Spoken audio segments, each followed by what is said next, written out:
On a parlé de Stanley. Stanley, mais on n'a jamais vu une photo avec Livingstone. Qu'est-ce que vous pouvez dire? Oui, je trouve que Stanley, c'est quand même bon. C'est un type qui a fait, il a fait son marché pour avoir de l'argent, aller se promener en Afrique et tout. Mais ce que je sais, c'est que je n'ai, moi non plus, après avoir fait des recherches, nulle part je n'ai vu Stanley en photo avec Livingstone. Et pourtant, il y avait la photo à l'époque. En réalité, il était comme ça. Il était comme ça, un être humain normal qui s'est opposé à toute parole venue de la colonisation, et dans Wikipédia, on l'a représenté comme ça, comme un singe. Ma toute première pochette des disques, c'était la pochette Nzinzi de Emene Kester, donc qui ne voulait pas qu'on mette sa photo, il voulait lui aussi innover, et on a fait appel à moi et j'avais fait donc la pochette de ces disques-là. Donc je pense à mon avis que c'est logique et c'est même un droit que les Congolais sachent ce qui s'est passé. Parce que nous ne devons pas toujours subir. On a l'impression qu'on est toujours en train de subir l'histoire. Nous devons aussi être actifs dans l'histoire.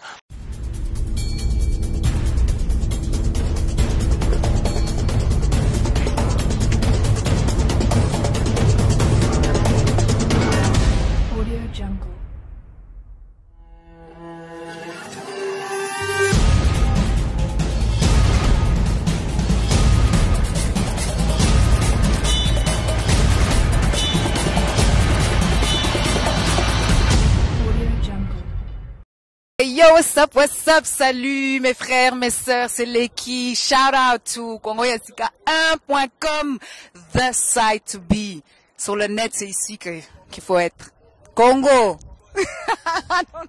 Voilà, bonjour mes amis de Good Life sur congoyasika1.com, Ika de Young. Je suis là aujourd'hui dans un atelier d'un génie. Il a remis le sourire à beaucoup d'enfants. Il a permis à ce que la communauté congolaise puisse un jour le lire. Le premier dans l'histoire de la RDC qui a créé la bande dessinée congolaise. On va parcourir un peu son parcours.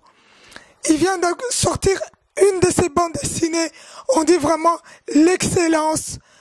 Avec lui, vous allez le connaître. Suivez. Voilà, chose promise, chose due. Il est là, le grand monsieur. Celui, on dit, l'expérience, la science, dans ses écrits. Bravo à lui, celui qui a créé la première bande dessinée congolaise, Moutay Mapeka.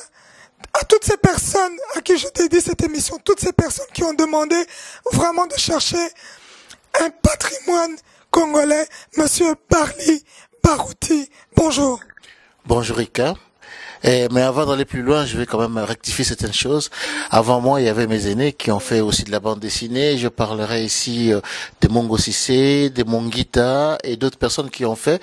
Mais ceci dit, la bande dessinée que vous venez de montrer, donc La voiture c'est l'aventure, ça par contre c'est vrai que c'est la toute première bande dessinée dans les normes internationales qui a été faite pour l'Afrique centrale. Merci pour la précision. On dit un homme humble, on le reconnaît par ses paroles. Monsieur Barli Barouti, ça va? Ça va, tout va bien. Nous vous remercions énormément parce qu'on est chez vous, dans votre atelier, là où toute la bonne cuisine se concocte, là où on voit vraiment les finissages. Toutes vos expériences se sont passées ici. Qu'est-ce que ceci représente pour vous?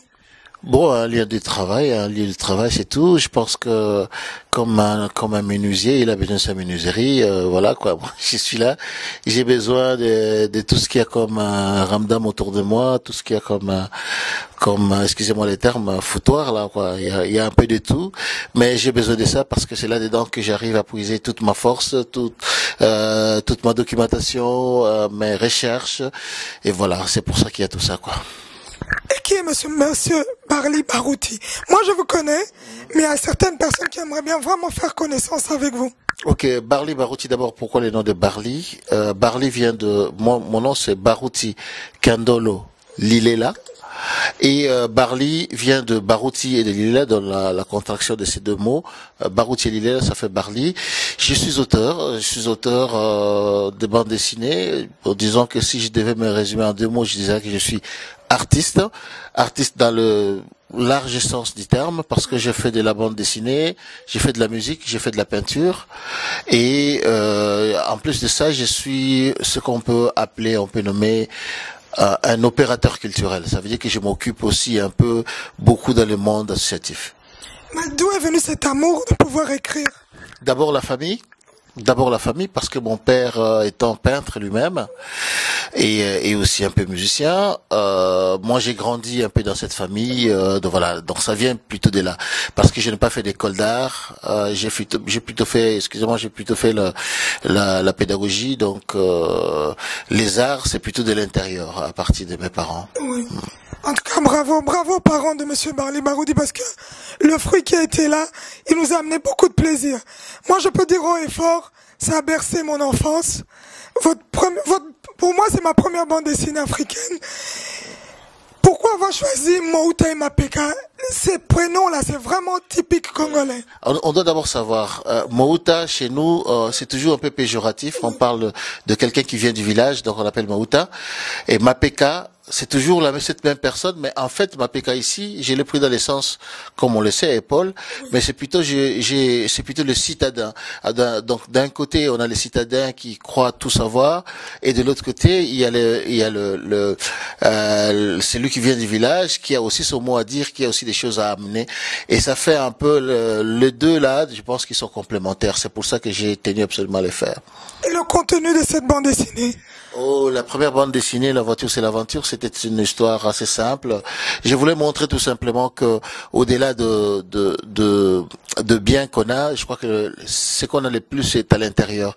Alors l'histoire ici, c'est plutôt une voiture qui est en vedette. Tout tourne autour de cette voiture. On voit des gens se bagarrer autour de ça. On voit des gens faire pas mal de choses. Alors il y a les femmes là-dedans, il y a les hommes, il y a des féticheurs, il y a un peu de tout. Mais tout ça pour une voiture en fait. Ce qui n'est qu'un bien, je vais dire physique, extérieur, et une valeur aussi extérieure. Et les deux personnages, par leur manière de voir les choses, leurs angles de vue, chacun amène sa manière à lui de traiter cette histoire-là. Donc ils ne sont là que pour traîner, en fait, on les utilise un peu comme tout simplement comme fil conducteur de cette histoire, mais chacun amenant évidemment son point de vue. Voilà, en tout cas, une très belle bande dessinée. Est-ce que, après tant d'années, est-ce que c'est possible qu'on se la procure encore? Bon, cette bande dessinée, il y a eu rupture des stocks il y a longtemps, mais parce que je crois que c'est sorti en 87, il y a longtemps, mais pour l'instant, il y a des transactions, il y a des tractations pour qu'on arrive à ressortir une nouvelle édition. Non seulement la nouvelle édition sera là, mais en plus de ça, il y aura aussi des extras, ça veut dire des illustrations et d'autres choses que j'ai fait entre-temps que je vais mettre dedans. Je crois que d'ici la fin de cette année, c'est possible qu'on puisse l'avoir sur le marché. Et la mettre en dessin animé, par exemple? Ça, il y a aussi des propositions. Vous savez, les gens m'ont demandé, parfois les gens me demandent pourquoi est-ce que vous ne faites pas ça en dessin animé, pourquoi vous ne faites pas le dessin animé. Je dois être clair avec les gens. Donc, les dessins animés, ce n'est pas le prolongement de la bande dessinée. Moi, je suis dans la bande dessinée. En tout cas, j'essaie de rester là-dedans. C'est ce que je connais le mieux. Il y a d'autres personnes qui font le dessin animé. Moi, je suis dans la bande dessinée. Mais il y a de collaboration possible entre les gens qui font de la bande dessinée et les dessins animés. Donc, j'espère que d'ici là, il y aura une occasion qui permettra à ce que ces deux personnages qui sont en fait des héros africains, parce qu'ils ont tourné un peu partout en Afrique, puissent être ceux-là même qui vont devenir un peu des héros emblématiques, mythiques de l'Afrique. C'est clair. En tout cas, merci. C'est vraiment une richesse pour nos enfants. Après Mouta et Mapeka, La voiture c'est l'aventure, vous avez écrit encore bien des bandes dessinées. Oui. Après ça, il y a eu pas mal de bandes dessinées. Il y a eu La vie est belle aussi. Oui, donc juste après cette bande dessinée, La voiture c'est l'aventure, j'ai été amené à être décorateur d'un film. Donc il y avait Gangora Moise et Benoît Lamy qui se sont associés pour faire ces films qu'on appelle La vie est belle, où il y a eu comme acteurs entre autres Papa Wemba, il y a eu aussi il y a eu des gens aussi comme Pepe Calais et Moro et les autres. Donc j'ai été appelé pour faire les décors. J'étais dans les décorateurs du film. Bon, ben, en quoi consistent les rôles des décorateurs du film? Les gens croient en fait c'est pour faire des décors, mais non, c'est pour arriver en fait à centraliser ou alors à coordonner, si l'on veut, tout ce qu'il y a trait à la visualisation, ça veut dire les lieux. Après avoir lu les scénarios, donc je dois trouver les moyens de dire aux accessoiristes et autres comment il faut faire pour où est-ce qu'on peut tourner telle scène, où on peut tourner ceci. Je dois faire la prospection et tout ça. Donc j'ai eu à faire ça, mais à la fin on a demandé à ce qu'ils puissent avoir. Il y avait la bande originale du film qui était donc c'était Pepe Calais, je crois. Il y avait Claudie, il y avait Zaiko, Chalamona, et on a dit mais il faut quand même faire quelque chose d'autre. Il fallait innover. Et comme j'ai fait la bande dessinée, ils m'ont demandé de faire une bande dessinée, et voilà pourquoi j'avais fait cette bande dessinée là. Voilà. En tout cas, bravo, que vous pouvez, on peut encore la trouver quelque part. Ah ben oui, on va la trouver. Je pense que bon, comme vous le voyez sur l'écran maintenant, cette bande dessinée, c'est vrai qu'il y en a quelques personnes qui l'ont, mais c'est aussi quelque chose qu'on pourrait arriver à remettre en place. Mais je vais peut-être en profiter puisque nous parlons de Papa Wemba pour dire que juste après, j'ai fait ma toute première pochette des disques. C'était la pochette Nzinzi de Emene Akester. Donc qui ne voulait pas qu'on mette sa photo, il voulait lui aussi innover, et on a fait appel à moi et j'avais fait donc la pochette de ces disques là, Nzinzi. On se rappelle en tout cas, paix à son âme, à notre papa Kester aussi. Après, on a vu tant de bandes dessinées, Les Hommes du Train, Tragoda, Madrid que vous avez écrit en plusieurs. En combien de... En plusieurs tomes. En fait, juste après, je vais dire que chronologiquement, il y a eu cette bande dessinée Evaka. Evaka que je fais en 3 tomes. Et c'était au niveau... Bon, j'aime pas trop parler de moi, mais en fait, au niveau européen, parce que c'était un éditeur européen, au niveau européen, c'était la première fois qu'un Africain qui vient d'Afrique faisait une série de bandes dessinées. Donc, je le fais à ce moment-là. Ces trois tomes qui ont vraiment bien marché. Et puis après, il y a eu donc ça c'était aux éditions Soleil. Et après, j'ai continué avec Mandrill aux éditions Glénat. Voilà, c'est toute cette série. Ouh là là, il y en a. Mandrill, vous en avez fait beaucoup. Voilà, il y en a beaucoup. J'ai fait 7 tomes. Donc il fallait travailler sur 7 tomes. On a fait 7 tomes avec Franck Giroux, qui était mon scénariste, et le même scénariste que j'ai eu pour Evaka. Donc cela a pu me propulser vraiment. Je suis entré dans voilà sur la scène européenne. Je suis rentré vraiment dans les milieux parce que comme vous connaissez tous les milieux, ce sont des milieux fermés, et la bande dessinée l'est aussi. Et là, maintenant, je suis rentré dans ces milieux-là. On ne parlait plus d'Africains ou de ceci ou de cela. J'étais dessinateur de bande dessinée comme tous les autres. Et je suis rentré vraiment de plein pied dans cette profession de bande dessinée, ici en Europe en tout cas. Comme on dit, notre Hervé congolais. Oui, c'est vrai. Il y a beaucoup de gens qui me parlent d'Hergé, mais moi, par contre, je n'ai pas vu Hergé. J'ai fait un stage chez Hergé. J'ai fait un stage de 6 mois au studio Hergé avec Bob Demore. Bob Demore qui était le bras droit de Hergé. D'ailleurs, pour les gens qui veulent le savoir, donc Hergé vient de Rémi Georges. Il y a R et G. Et ça fait RG. Donc voilà, c'était ça. Merci pour l'anecdote. Mais là, je vois que Mandrill, vous avez écrit maintenant en Europe. Donc vous avez changé de continent. Oui, voilà. Mandrill, c'est une bande dessinée qui se passe dans les années 50, ici en Europe, en France en tout cas. Ce qui m'a demandé, c'est que je fasse vraiment très attention au niveau des décors. Je me suis donc documenté vraiment très très très fort. Et je ne suis jamais d'accord avec les gens quand ils travaillent sur l'Afrique.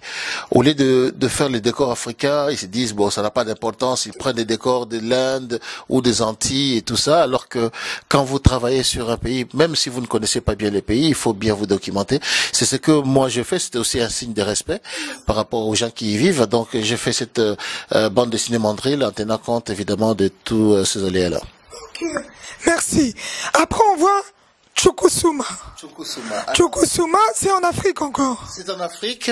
Vous savez, c'est pas toujours facile de parler de certaines choses qui sont parfois délicates. Ici, on parle des sida. Ça se passe au Niger. On parle des sida, mais c'était très difficile de parler de sida sans trop parler de sexe. Or, cela fait partie ça fait partie du jeu. Donc, il m'a fallu vraiment beaucoup de maîtrise et puis de stratégie. Et j'ai eu un jeune frère avec qui on a travaillé, qui s'appelle Tembo Cash. Et nous sommes arrivés, on a fait, je crois, 4 voyages au Niger. On a circulé dans le Niger, on était à Niamey, on est allé à Zender, on est allé à Tawa. Et un peu dans le désert là, tout ça pour essayer de comprendre, d'appréhender, de savoir exactement ce qui se passe. Et aussi on a parlé avec des jeunes, on a parlé avec des vieux, on a parlé avec les gens de confession religieuse. Vous savez, on s'amuse pas avec ces choses-là là-bas, surtout avec l'islam et tout ça. Donc il faut quand même du respect pour ce genre de choses. Et ben on a dû respecter tout cela et on est quand même arrivé à sortir une bande dessinée qui a parlé de l'ensemble des problématiques, de cette problématique. Ok. En tout cas, ça valait la peine. Et j'ai vu encore que vous avez travaillé aussi assez dur pour un programme contre le sida. Vous êtes à féliciter. Là, c'est à Kinshasa maintenant. Vous êtes à féliciter parce que ce n'est pas évident. C'est un sujet assez tabou. Mais vous êtes arrivé quand même à le faire. Donc on a fait ça. Donc c'est une bande dessinée qui parle du sida. Alors la manière d'en parler, c'est ça qui est le plus important. C'est vrai, quand on n'arrête pas de dire aux gens faites ceci, attention, si vous allez mourir et tout, les gens finalement ont peur et ne lisent même plus. Donc il faut trouver le moyen comme on le dit toujours, on n'attrape pas les mouches avec du vinaigre. Donc il faut trouver le moyen que ce soit d'abord une histoire que les gens aiment lire, et quand ces gens lisent, évidemment, à ce moment-là où il y a moyen de mettre dedans un peu tout ce qu'il y a comme thème, comme message, des messages qu'on veut faire passer. Donc ce qui ne m'empêche pas de m'occuper aussi de la nature. C'est cette bande dessinée Objectif Terre. C'est plutôt sur l'environnement. C'est une bande dessinée que j'ai fait sur l'environnement. Donc, comme vous le voyez, j'essaie un peu de ratisser large quant au thème à faire. Donc, j'utilise vraiment le maximum de thèmes qu'il y a. En tout cas, à féliciter. Je reviens encore sur la bande dessinée sur le sida. Vous l'avez quand même sortie en plusieurs langues. C'est vraiment l'exception de la règle. Voilà. Au Congo, avec toutes les langues et les dialectes que nous avons, vous avez pu avoir combien de langues? Bon, pour l'instant, on avait travaillé sur les 3 langues. On a travaillé en français, on a travaillé en swahili, on a travaillé en lingala. Donc en français, c'était Mon trésor, c'est ma vie. Et puis en lingala, c'était Bomoi et les Kinyoso. Et puis après, en swahili, c'était Maisha ni lazima. Donc c'est aussi pour essayer de toucher les gens. Normalement, ça devrait continuer. On devait le faire aussi en Kikongo et en Chiluba. Bon, mais il s'est avéré que le centre culturel que j'avais mis en place à Kinshasa, l'espace à suivre, a été détruit par l'État. Donc voilà. Et depuis, il n'y a jamais eu quelque chose de pareil qui s'est créé. Donc c'est vraiment une grande perte. Ça c'est clair, une grande perte, et surtout pour le futur, pour les enfants de demain. Oui. D'autant plus que, excusez-moi Ika, mais d'autant plus que vous savez que notre association que nous avons à Kinshasa, qui s'appelle ACRIA, Atelier de création, de recherche et d'initiation à l'art, s'occupait justement, et ça continue à s'occuper puisque ça existe toujours à Kinshasa, ça fait de la réinsertion sociale des jeunes par les arts. Donc c'est quelque chose de très important. Ça c'est clair, c'est très important. J'ai une question qui me tient quand même à cœur. Vous qui êtes un artiste si connu, et quand vous voyez que tout ce patrimoine congolais qui est détruit, qui est anéanti, quels sont vos sentiments par rapport à ça? Ben c'est le sentiment de tristesse. Vous savez, nous sommes en tant qu'artistes, c'est vrai, on peut pas être dire ah on est impartial, on n'est pas non. On doit toujours être du côté du peuple. Toujours. Cela ne veut pas dire qu'il faut injurier les autorités qui sont en place. Cela ne veut pas dire qu'il faut injurier ni les autorités, ni la société civile, ni l'opposition. Mais s'il y a quelque chose qui ne nous plaît pas, on ne doit pas dire voilà, je ne m'intéresse pas à ça parce que c'est la politique. On doit les dire. Donc quand il y a des choses qui se passent mal, on les dit. Et ce que je ne peux pas faire directement sur base de la bande dessinée, je l'ai fait par mes posts, que ce soit dans les réseaux sociaux et tout ça. En tout cas, je ne cache pas mon crayon dans ma poche, comme on peut dire. Donc j'ai dit tout ce que j'ai à dire. Et à ce qui concerne le Congo aujourd'hui, je pense qu'il y a trop d'injustice et nous devons tous, que ce soit les gens de l'opposition, que ce soit les gens du pouvoir, les gens du pouvoir doivent changer leur fusil d'épaule et les gens de l'opposition doivent faire très attention parce que qu'ils ne se disent pas c'est notre tour, ils vont arriver pour continuer à faire des choses que le peuple n'aime pas. Donc nous cherchons seulement une chose, on n'a pas de coloration politique, mais la politique nous intéresse toujours parce que c'est la politique, vous ne vous intéressez pas à la politique vous s'intéresse à vous, ça rien à faire.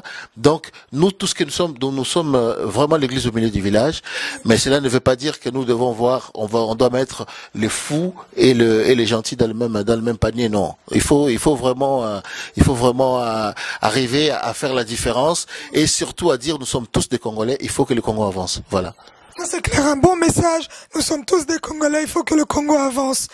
Monsieur Barli Barouti, cet amour pour la bande dessinée aujourd'hui, vous pouvez la dédier à qui? Parce que vous m'avez parlé de vos parents, mais vous êtes papa, vous êtes aussi papy.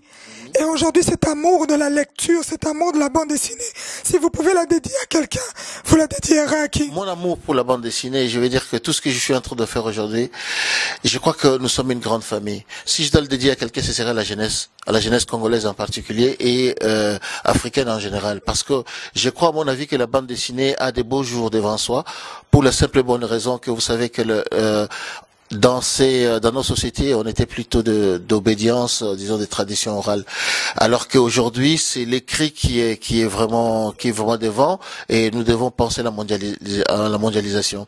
Et entre justement l'oralité et l'écriture, il y a ces genres de choses qui sont la bande dessinée qui peut arriver, qui peuvent arriver à pallier un peu entre les deux. C'est un peu la charnière entre l'oralité et l'écriture. C'est pour ça que je me dis que ça a vraiment de beaux jours devant ça. Super. Je sais que dans le passé, on jouait, comme on dit, les solos. Avec le sable, on dessinait ou on prenait des petites casseroles de bois de tomates et qu'on était là à s'amuser. C'est vraiment des bons souvenirs qu'on a gardés en tant qu'enfant. Vous avez ramené une science qui est la lecture. Et quand on voit tous les jeunes aujourd'hui qui n'arrêtent pas à rester derrière Internet, derrière les réseaux sociaux, derrière les jeux électroniques, est-ce que quelque part vous n'avez pas une sensation de perte d'une certaine science? Bon, la chose qu'il y a, c'est d'arriver. Tout ce qui nous arrive, nous devons trouver le moyen de transformer. En fait, ce qui n'est pas bon, essayer dans la mesure du possible de transformer bon. Mais je pense que la technologie n'est pas mauvaise du tout. Nous avons besoin de la technologie, mais il va falloir qu'on l'utilise à bon escient. Par exemple, je vais donner un exemple. Aujourd'hui, il y a des jeunes qui, au nom de soi-disant SMS, Internet et tout ça, ne savent plus écrire. Ils passent leur temps à faire des abréviations qui ne sont même pas des vraies abréviations. Ils font des abréviations comme ça sans se tenir compte. Et quand ils sont devant, par exemple, ils doivent écrire une lettre, ils écrivent quand même en abréviation, ça ne va pas. Ça n'a pas de sens. Les abréviations, c'est pour vous dire, voilà, ok, c'est quelque chose d'urgent, de pressé, alors on doit le faire, et surtout si on a un petit téléphone, donc on fait ça rapidement. Et encore, là aussi, il y a des règles, il y a des lois. Vous n'allez pas écrire grand, vous écrivez grand avec GRND, et vous dites que, mais non, mais ça fait beaucoup déjà.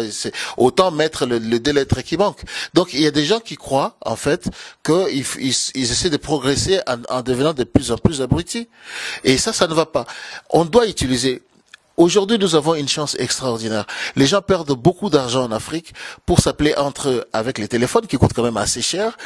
en sachant très bien que nous avons justement l'internet qui est là, qui coûte moins cher que les téléphones. Et on a ça sur le téléphone même. Donc il y a moyen d'arriver à utiliser cela pour d'autres choses. Mais au lieu de ça, on regarde seulement pour savoir quelle est la vie des stars d'Europe ou des choses comme ça. Au lieu de dire, voilà, moi j'écris toujours un suspect comme ça. Est-ce que ça s'écrit comme ça? Tu peux le voir aussi sur ton truc. Tu le regardes et tu vois, tu arrives à grandir. Personne ne veut le faire en se disant, voilà, ok, nous sommes dans l'ère d'Internet, tout doit se faire en abrégé. Et je pense, à mon avis, qu'on perd beaucoup. Mais il n'est pas encore trop tard. Il y a moyen de se ressaisir et de se dire que on doit utiliser la technologie au service de l'homme et pas le contraire. En tout cas, il y a de l'espoir. On peut le dire. Il y a de l'espoir parce qu'aujourd'hui je vois apparaître ce que moi je peux appeler une nouvelle race de jeunes, en tout cas africains, que j'appelle la génération consciente.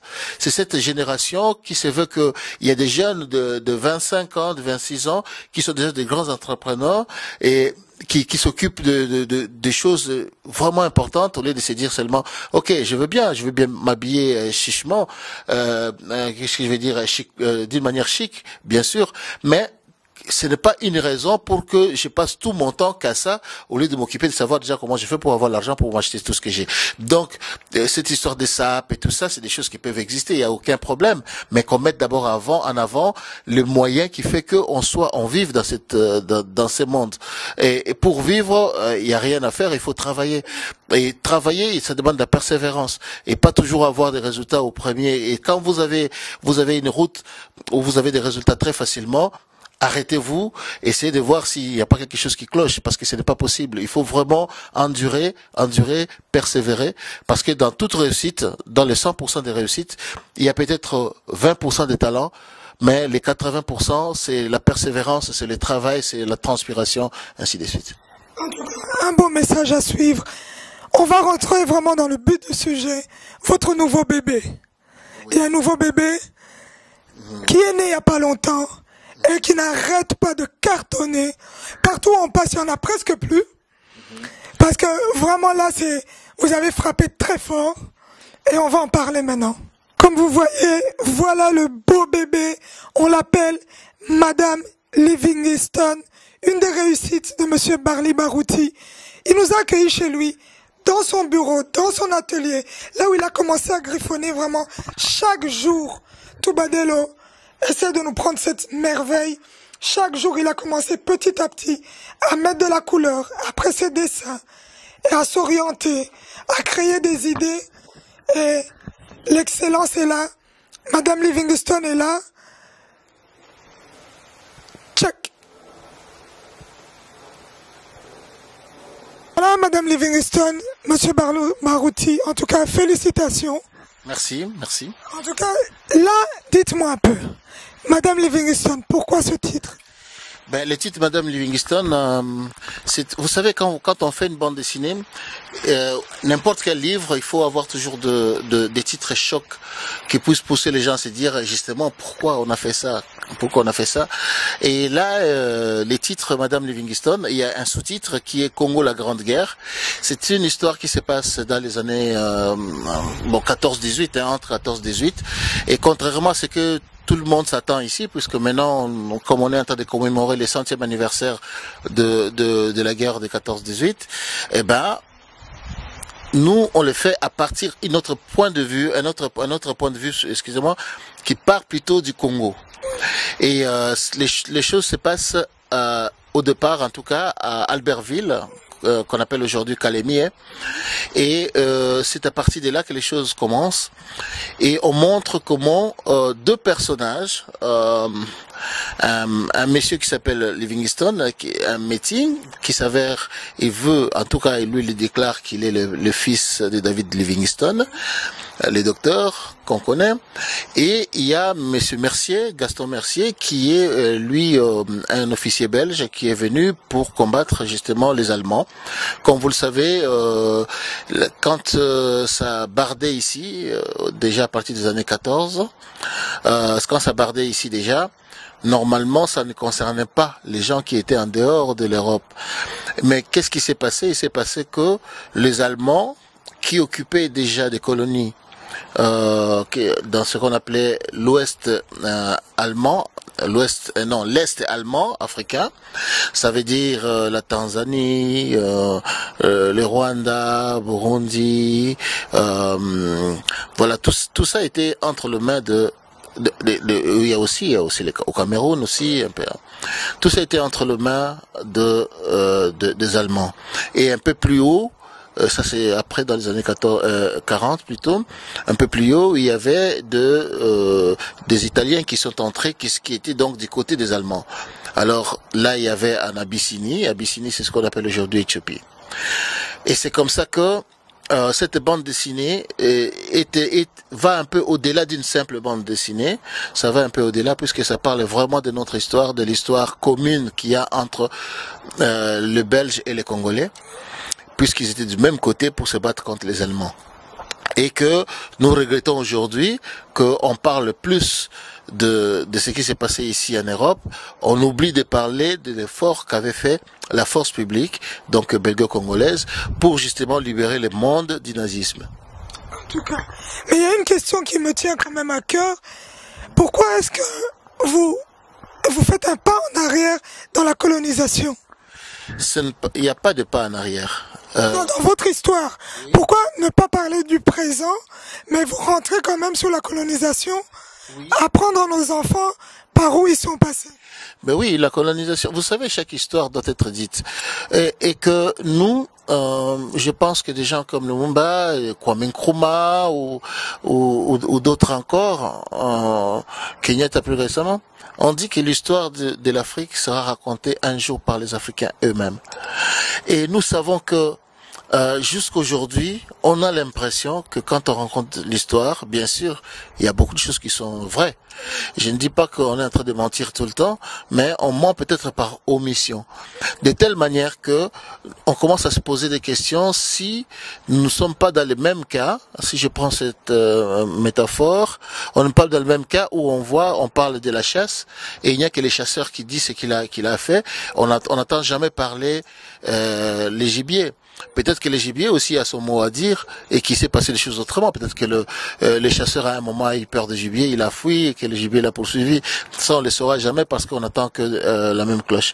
Et ici, c'était important pour la postérité, pour les générations à venir, pour notre progéniture. Il était donc important de revenir un peu par là, profitant de ces centenaires de la Grande Guerre, pour que le Congolais puisse être fier de lui en disant que non, nos ancêtres n'étaient pas des gens bêtes, ils ont contribué aussi dans ce monde et qu'on arrête de nous dire on est en train de nous aider. Nous aussi on a aidé beaucoup à ce que la démocratie revienne ici en Europe. En tout cas, merci. Un bon message. Madame Livingstone, qui est encore à vendre. Donc, je conseille à tout le monde, en tout cas, pour nos enfants, pour notre futur, allez l'acheter. On sait le trouver partout au monde. Au Canada, en Afrique, ici en Europe. En Afrique, il va arriver avec lui-même l'auteur. Voilà. Donc, nous sommes en train de... On va en parler. Voilà, on va en parler. Donc, là, on est là, Madame Livingstone. Vous vous êtes ressourcée. Où ça? Monsieur Barney Baoudi. Eh ben, pour faire Madame Livingstone, j'ai pris vraiment mon bâton de pèlerin. Je suis allé un peu partout et ça fait à peu près 7 ans que je me documente là-dessus. Et je ne suis pas le seul. Il y a mes 2 scénaristes qui sont avec moi. On a cherché un peu partout. Donc tout ce que vous voyez ici comme bouquin, par exemple, ce livre-là, Lisolo Nabiso, qui était fait par le ministère de la Défense ici en Belgique. Il y a ces livres sur Albertville, Calémier. Il y a l'autre livre là, le Congo belge. Donc, il est lourd, hein? Voilà, il est vraiment lourd. Hein. Alors il y a il y a encore une 50aine de bouquins sur lesquels je me suis basé, mais cela n'a pas suffi. Je suis allé aussi beaucoup sur Internet, mais je suis allé aussi voir des liens. Il y a même des choses comme voilà, il y a cette revue Mémoire du Congo, qui est une revue vraiment très intéressante, qui parle aussi un peu du Congo, ainsi de suite. Donc je pense que nous avons, il ne faut pas toujours écouter le même discours. Voilà. pas toujours la même cloche, pas toujours le même son de cloche. Il faut à chaque fois essayer de prendre des choses et puis essayer de le mettre ensemble pour en juger. Bon voilà quoi, il faut toujours faire des recoupements et c'est pour ça que j'ai dû faire tout ça. Et dans Madame Livingstone, je vois que la femme est vraiment mise à l'honneur. Pourquoi? Bon, alors on voit Madame Livingstone. Au départ, on croirait que il s'agit d'une femme, cette Madame Livingstone. Eh ben, je vais pas vraiment déflorer complètement l'intrigue de cette bande dessinée, mais ça quand même, je peux le dire. C'est monsieur qui a dit qu'il s'appelle Livingstone. En fait, il s'appelle Alexis Livingstone. Il a bien voulu. Mais les gens, il a bien voulu dire voilà, non, le roi, enfin pas les rois. Qu'est-ce que j'ai dit? Le docteur Livingstone, quand à la fin de ses jours, il a fini ses jours avec ma maman et que moi je viens de l'union entre ce docteur-là et ma maman. Évidemment, personne ne voulait le croire et il est allé, il a piqué dans les parages un casier de bière belge. Il est allé avec en Ouganda où il y avait une colonie des Anglais et arrivé là-bas, il a échangé ça contre un kilt. Alors il a commencé à porter un kilt pour qu'on le prenne vraiment pour un Écossais et les gens ont commencé à rire de lui et on l'a appelé Madame Livingstone en fait. En tout cas, vous descendez à Kinshasa bientôt pour ce beau livre. Dites-nous, qu'est-ce que vous allez leur apporter là-bas? Ben voilà, par rapport à Kinshasa, il y a déjà des transactions qui se font, puisque ce livre qui est ici, qui a quand même son coût, nous disons quand même que il faut que nous arrivons à trouver d'autres moyens pour que ça soit accessible, disons, aux Congolais moyens. Bien que s'adressant au monde entier, il serait vraiment triste que le Congolais lui-même n'en profite pas. Bien sûr qu'il y a les Congolais de la diaspora, mais je compte aller à Kinshasa avec cet album et trouver les moyens de les rendre accessibles là-bas. C'est vrai que au niveau des prix, quand on voit le niveau de pouvoir d'achat, on pourrait se dire comment est-ce qu'on va faire, mais je vais essayer de faire mon possible. Et là, alors, je me tourne vraiment vers les opérateurs économiques, les opérateurs excusez-moi, financiers qui sont à Kinshasa, qui peuvent aussi contribuer en essayant d'acheter ces livres, évidemment à partir de l'éditeur, pour les rendre accessibles aux gens là-bas. Quitte à ce qu'on mette leur petite publicité à la 4e de couverture, mais qu'ils puissent le faire de telle manière que ces livres soient accessibles là-bas aussi, puisque nous voulons le faire aussi, surtout pour notre jeunesse. Donc c'est vraiment très important. Oui, voilà. En parlant du coût, parce que je sais que il y a beaucoup de jeunes au Congo qui rêvent d'avoir ce livre aussi dans leur bibliothèque. Est-ce que, quand vous parlez d'accessibilité, vous concernant vous, est-ce que vous pouvez faire quelque chose? Moi, je suis un auteur. J'ai fait mon travail, je l'ai livré. Ce travail a été admis par les gens, par les critiques et par tout le monde. Bon, maintenant, il y a l'éditeur qui a mis ça en place. Ok. Si l'État, même l'État congolais peut dire aussi que tiens, c'est quelque chose pour notre pays, on peut faire quelque chose. Ils peuvent aussi aller chez l'éditeur, parce que c'est pas moi l'éditeur, ils peuvent aller chez l'éditeur, négocier, évidemment au prix de gros, avoir ça pour le Congo et trouver le moyen de les rendre accessibles aux gens. Mais le plus important, c'est qu'il faut que ça devienne accessible aux gens. Tout à fait. En tout cas, c'est une de nos prières que tous les jeunes Congolais puissent vraiment se ressourcer. Parce que dans ce livre, il y a ce qu'on appelle l'extra, l'excellence. On a une partie de la bande dessinée qui est là au début. Donc il y a tout ce qui est bande dessinée où vous savez lire l'histoire de Madame Livingstone. Et on arrive à un moment donné, Monsieur Barli Barouti, vous avez ajouté l'excellence. Vous avez ajouté ce qu'il n'y a pas ailleurs. Vous avez fait vos études et vos recherches. Ça, c'est vraiment quelque chose que je demande à énormément de gens. Achetez ce livre pour une partie, pour Madame Livingstone, mais pour savoir vraiment les secrets cachés sur les Congolais, sur l'Afrique. Comme là, j'ai vu, vous avez parlé aussi d'un monsieur, un grand monsieur qui a marqué aussi l'histoire du Katanga. Il s'appelle Mwami Msiri. Mwami Msiri, il y a beaucoup de gens qui ne savent pas qui il est. Mwami Msiri, dans Wikipédia, on l'a dessiné comme un singe. Et pourtant, ce n'est pas un singe. Jusqu'aujourd'hui, vous allez sur Wikipédia, vous mettez Moi Mime Siri. Je ne sais pas si Toubadelo s'est approché pour montrer un peu, pour qu'on donne déjà un avant-goût à toutes les personnes qui vont acheter ce livre et le lire. Voilà, il y a Moi Mime Siri. En réalité, il était comme ça. Il était comme ça, un être humain normal qui s'est opposé à toute parole venue de la colonisation, et dans Wikipédia, on l'a représenté comme ça, comme un singe. Une grande tristesse.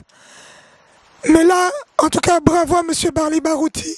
Je crois que nos enfants pourront savoir vraiment la réalité des faits. Et pourquoi aller fouiller autant de richesses cachées? Oui, donc je reviens encore sur ce que j'avais dit. J'avais dit que l'histoire du Congo, l'histoire de l'Afrique, c'est l'Africain lui-même qui va en parler. Je crois que c'est suite à ça que je me dis que il faut fouiller vraiment jusqu'au fond, de telle manière qu'on arrive à ressortir exactement ce que le Congolais doit savoir, parce que les Congolais doivent savoir ce qui se passe par rapport à son histoire. Donc je pense à mon avis que c'est logique et c'est même un droit que les Congolais sachent ce qui s'est passé. Parce que nous ne devons pas toujours subir. On a l'impression qu'on est toujours en train de subir l'histoire. Nous devons aussi être actifs dans l'histoire et essayer de poser des questions, revoir les choses autrement. Tout ne doit pas être parole d'évangile, et même et encore aujourd'hui il y a tellement de versions des Bibles qu'on commence à en douter. Donc la chose qu'il y a maintenant, c'est de dire nous devons faire l'effort pour que les choses se sachent. Voilà, l'Africain doit connaître son histoire. Voilà, c'est ce que je voulais arriver par là. Voilà, et puis il y a certaines vérités aussi, au nom de Dieu Tout-Puissant, Sa Majesté le Roi. Pourquoi vous êtes rentré dans ce sujet-là?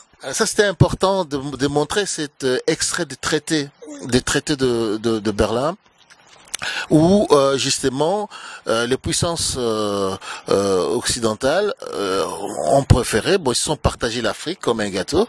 Voilà, moi je vais prendre ceci, je vais prendre ceci, je vais prendre cela. Et après ils vont là-dedans pour dire aux gens, mais voilà, ok, là vous êtes chez moi, ici vous êtes chez moi. Donc vous arrivez comme ça et puis vous prenez des choses. Si je prends l'exemple de quelqu'un comme Stanley, bon, il n'y a que eux qui nous découvrent, quoi. C'est pas possible. Nous, on est là, on ne se découvre pas nous-mêmes. Il faut qu'ils arrivent là pour qu'on existe. Ils passent par Kisangani. Ils voient les Wagenia, qui est quelque chose qui est habité là depuis quand. Et comme ça, ils donnent les noms. Ça devient les Stanley Pauls, comme ça. Comme ça, il n'a rien fait pour ça. Il n'a pas soulevé un seul caillou pour faire les pêcheries de Wagenia. Ben, c'est devenu, voilà, et puis, du coup, la ville prend le nom de Stanleyville. Comme ça. Qu'est-ce qu'il a fait? Rien. Donc, je pense, à mon avis, que ce sont des petites choses. On doit se réveiller un peu et ne pas le faire avec haine. On doit le faire, mais vraiment avec un esprit serein, puisque c'est une histoire commune entre nous et donc nous les Congolais et la Belgique. Donc c'est ça. Et il y a eu beaucoup de rendez-vous manqués entre le Belge et les Congolais. Je ne parle pas ici du Congo et de la Belgique, je parle bien du Belge et du Congolais. Donc ça c'est très important parce que je crois que cette amitié qui devait se faire a été prise en otage complètement par l'aspect politique. En tout cas. Donc, quelque part, ça vaut la peine vraiment de l'acheter, ce beau livre, et vraiment comprendre le pourquoi du comment à en arriver à un tel résultat. Voilà, Monsieur Barli Barouti, en tout cas, un grand merci à vous de nous avoir accueillis chez vous. On va laisser les gens découvrir vraiment ce livre en l'achetant. Allez l'acheter. Allez vraiment l'acheter. C'est vraiment un patrimoine, c'est vraiment une richesse pour nos enfants de demain, pour nos enfants actuels, au lieu de passer le temps sur des jeux. Au lieu de passer le temps sur des réseaux sociaux, on leur demande vraiment que nos enfants prennent le temps de lire et vraiment s'accaparer de cette richesse que nos grands-parents n'ont pas eue. Un petit mot de la fin? Les petits mots de la fin, je dirais tout simplement que voilà, ok, nous avons en héritage quelque chose de très grand, qui est le Congo, qui est un héritage pas seulement pour les Congolais, mais pour l'Afrique. Si on savait ce que le Congo représente d'abord pour le Congo, pour l'Afrique, et puis pour le monde, je veux dire que les poumons aujourd'hui du monde, c'est bon, bien sûr on parle d'Amazonie, mais juste après l'Amazonie, c'est quand même les Congos. Donc nous avons tellement beaucoup de choses. La guerre de demain ne sera pas sur l'or, les diamants. La guerre de demain sera sur l'eau, sur le bois, sur la végétation, sur la faune, sur la flore. Et si nous ne sommes pas encore capables de prendre conscience que nous devons protéger ces biens qu'on nous a légués, eh bien, ce serait vraiment dommage. Et c'est grâce à des initiatives comme ça que petit à petit, les Congolais vont se réveiller et nous allons commencer à poser des questions un peu à rebrousse-poil. On va revisiter notre histoire parce que c'est la nôtre. Personne ne peut nous dire non, puisque nous avons les droits de le faire et ceux qui ont la connaissance ont le devoir de le faire savoir. Tout à fait.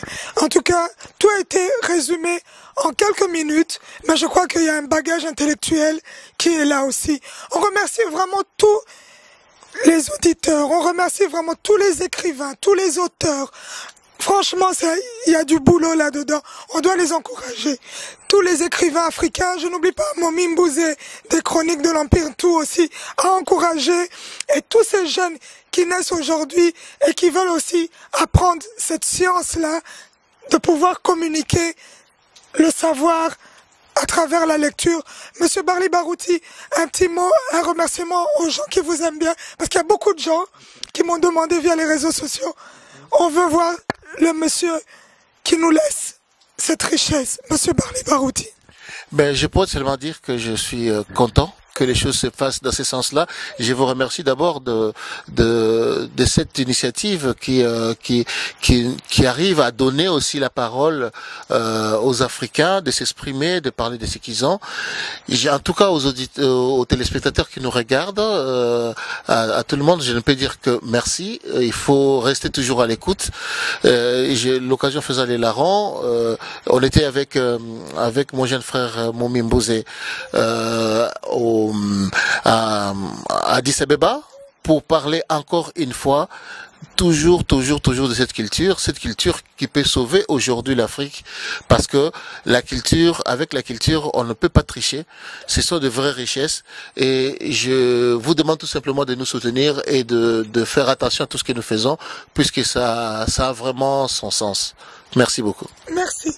Et s'il y a des gens qui veulent vous écrire ou vous remettre un petit message d'affection, de sentiment, d'appréciation, où est-ce qu'on peut le faire? Ben, en tout cas, ce n'est pas difficile. Quand on va à n'importe quel moteur de recherche et qu'on tape Barli Barouti, normalement, il y a de quoi. Donc, dans les réseaux sociaux, je suis évidemment sur Facebook. Mais sinon, à partir de Facebook, en tout cas, les gens peuvent m'atteindre partout. Et si ce n'est pas ça, même dans n'importe quel moteur de recherche, s'ils tapent Barli Barouti, eh ben, ils vont tomber quand même sur moi d'une certaine manière ou d'une autre. Voilà. Merci, monsieur Barli Barouti. Un petit mot en Lingala ou en Swahili? Ok. Nataka kusema hivi na bandugu bote banyebi wanatufata, sisi tunafanya nguvu yote juu Kongo ishikale chini, Kongo iende paka yulu, ndio tunafanya ile mambo yote. Yafaa ujue ke atusahabu mambo nyingi yanapita kule, na kwa hivi vile na profite juu ya kuambia banyebi kule ku est que en tout cas matabu yenu mbuku naona kule si vile iko natupatia tabu hapa ku ro. Alors nalingana na koloba boye, donc tuzali na Kongo na ngoze ya biso nyoso towela nanu makambo ya banimo personnel te to lukana nzela ya kusala ke totombola na Kongo soki te tango tokola mukaka tokomona deja ke na tango tozobunda bato basiba yaki banguna basiba yaki basiba zwaki bakoti na lopango bazwi lopango biso tozobunda nano tolamuki boye tozasu na kati ya lopango na biso te. Alors na osenga vraiment que tozala nde lisanga po totombola Kongo. Voilà, merci, un message vraiment profond. Les amis de congoasika1.com, dans Good Life, Ika de Young, je vous remercie énormément. Monsieur Barli Barouti a accepté. Merci à lui, vraiment, chez lui à la maison, dans son atelier. c'est pas n'importe qui y rentre. En tout cas, ça nous va droit au cœur. Merci à lui. Merci à tous les gens qui nous suivent abondamment, qui réagissent sur les réseaux sociaux, sur ma fanpage, Ika de Young. Merci à Toubadel Ogbobu, le perfectionniste à l'image, et toute l'équipe de Congo Yassika 1.com. Restez vraiment branchés. Merci.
Voilà, Monsieur Barley Barouti, en tout cas en train de dédicacer Madame Livingstone pour nous.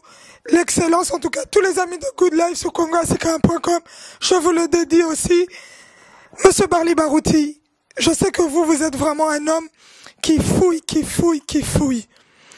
On a parlé de Stanley, mais on n'a jamais vu une photo avec Livingstone. Qu'est-ce que vous pouvez dire? Oui, je trouve que Stanley, c'est quand même bon. C'est un type qui a fait, il a fait son marché pour avoir de l'argent, aller se promener en Afrique et tout. Mais ce que je sais, c'est que je n'ai, moi non plus, après avoir fait des recherches, nulle part je n'ai vu Stanley en photo avec Livingstone. Et pourtant, il y avait la photo à l'époque. On voyait, il y a des photos de Stanley, il y a des photos de Livingstone. Mais pourquoi il n'y a jamais eu de photo entre Livingstone et Stanley? Ça, je n'ai jamais compris. Quand on voit qu'on l'a vu poser à gauche et à droite avec de vraies photos, et puis les jours où il devait voir Monsieur Livingstone, donc Livingstone, I presume, bizarrement, ce sont des dessins. Donc, pour moi, cela cache quelque chose. C'est que il voulait absolument que on fasse attention à lui, mais je ne suis pas sûr que sa version soit vraiment la vraie version. Ça, je m'en doute vraiment. Autant ils étaient là à trouver que tout le monde était mauvais. On a parlé de Typotype, on a parlé de Msiri, on a parlé de tous ces gens-là. Tous ces gens-là étaient mauvais. Les bons, ce n'étaient que ceux-là qui sont venus et qui ont imposé leur suprématie. Mais pour moi, ce n'est pas normal que Stanley ait vu Livingstone et qui n'ait pas voulu prendre de photos. Ça, je trouve ça bizarre. En tout cas, c'est très bizarre. Je demande à tous les amis de Good Life, faites vos recherches, fouillez vraiment, que toute personne qui aura trouvé une de ces photos, parce qu'un grand monsieur comme Monsieur Barley Barouti, lui-même il dit n'avoir jamais vu après toutes ces recherches, Bana Congo, Bo Lukana, nous sommes bien besoin, Botin de la biso, vraiment biso tolo belango, pour point d'interrogation, ezanga ba réponse na histoire na biso eza epele. Mundela kosa biso, Mundela raconte du n'importe quoi. Sosa makambo yango moko photo. Na période où ezara déjà, mais preuve ezate. Donc, est-ce que ma solo ba bete la biso e uta wapi? Totika na rozanga koyeba te. Merci. This is Music. I like it.